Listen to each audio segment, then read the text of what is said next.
If you awaken from this illusion, and you understand that black implies white, self implies other, life implies death, or shall I say, death implies life, you can feel yourself not as a stranger in the world, not as something here on probation, not as something that has arrived here by fluke, but you can begin to feel your own existence as absolutely fundamental. What you are basically, deep, deep down, far, far in, is simply the fabric and structure of existence itself. So, say in Hindu mythology, they say that the world is the drama of God. God is not something in Hindu mythology with a white beard that sits on a throne and that has royal prerogatives.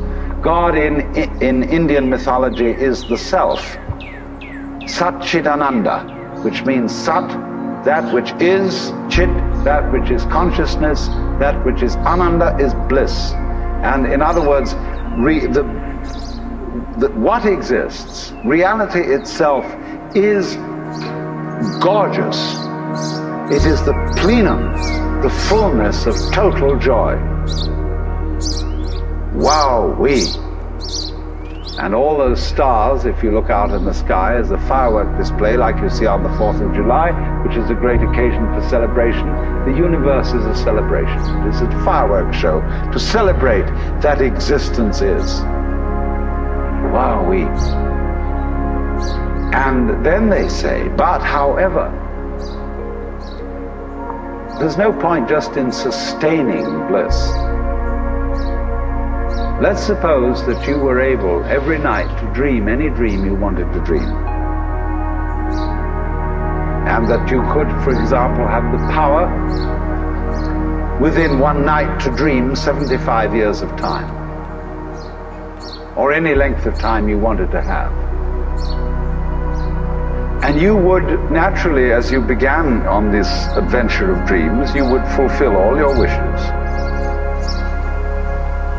You would have every kind of pleasure you could conceive. And after several nights of 75 years of total pleasure each, you would say, wow, that was pretty great. But now let's have a surprise. Let's have a dream which isn't under control. Well, something is going to happen to me that I don't know what it's going to be.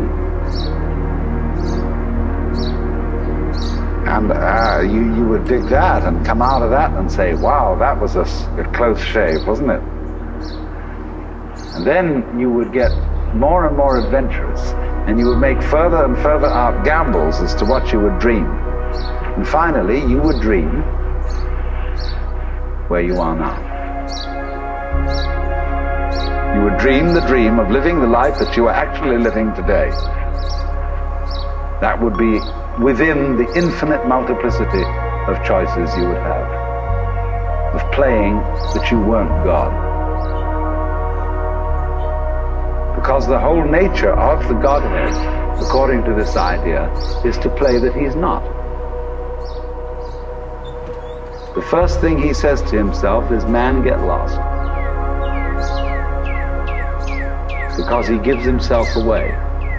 The nature of love is self-abandonment, not clinging to oneself, throwing yourself out, as in, for example, in basketball, you're always getting rid of the ball. You say to the other fellow, have a ball, see? And that keeps things moving. That's the nature of life. So in this idea then, everybody is fundamentally the ultimate reality. Not God in a politically kingly sense, but God in the sense of being the self, the deep, down, basic, whatever there is. And you're all that. Only you're pretending you're not.